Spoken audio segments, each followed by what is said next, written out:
وتعاونوا علی البر والتقوی ولا تعاونوا علی الاثم والعدوان، نیکی کے معاملہ میں ایک دوسرے کے ساتھ تعاون کیجیے اور اس کے بالعکس منع فرمایا گیا ہے۔ اور یہ بھی ایک ریمائنڈر ہوتا ہے جو میں بار بار کرواتا ہوں، جب بھی مجھے توفیق ملتی ہے میں پروگرام کا آغاز جو ہے وہ اس دعا کے ساتھ کرتا ہوں، اس ریمائنڈر کے ساتھ کرتا ہوں، اور یہ ضروری ہے۔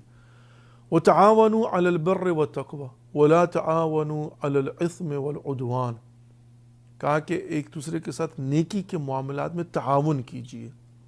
اور یقیناً ہم جب تہیہ کر لیتے ہیں، ارادہ کر لیتے ہیں، نیت کر لیتے ہیں کہ ہم نے نیکی کے معاملات میں ایک دوسرے کے ساتھ تعاون کرنا ہے، تو پھر بیٹھ کر دیکھتے ہیں کہ دنیا میں نیکیوں کی تو ایک لمبی فہرست ہے۔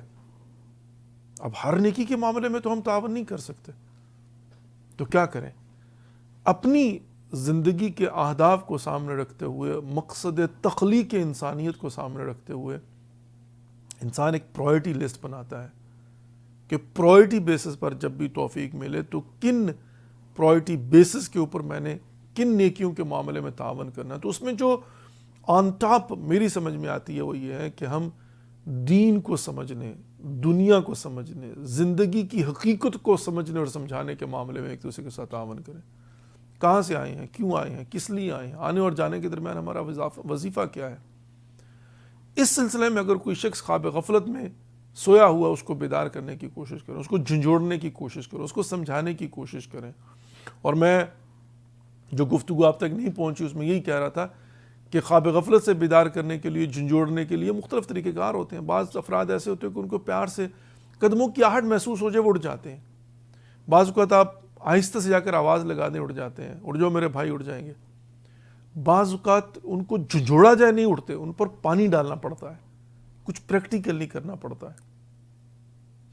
اب ہماری ذمہ داری صرف یہ بنتی ہے کہ ہم بیٹھ کر ریمائنڈ کرواتے رہیں، تکرار کے ذریعے، ریپیٹیشن کے ذریعے۔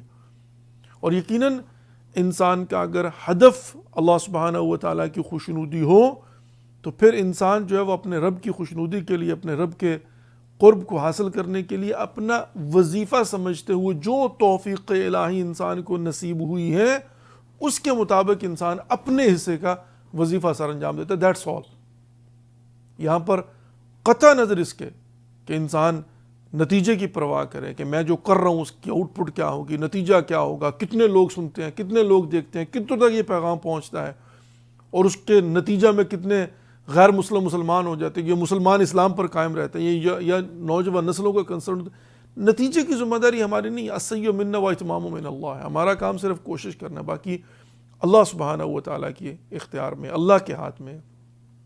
ہمارا کام صرف اپنے وظیفے کو سر انجام دینا اور اپنی کیپیبلٹی کے ذریعے، اپنی کیپیسٹی اور اپنی حیثیت کے مطابق، لا یکلف اللہ نفسا الا وسعہا، جتنی انسان کو اللہ سبحانہ و تعالیٰ نے وسعت عطا فرمائی ہے، جتنی اس کو کیپیسٹی عطا فرمائی ہے، جتنی انسان کی کیپیبلٹی ہوتی ہے، اسی کے حساب سے انسان جو ہے وہ اپنے وظیفے کو سر انجام دیتا ہے، اور اتنی رسپانسبلٹی اللہ سبحانہ و تعالیٰ انسان پر جو ہے وہ ڈالتا ہے۔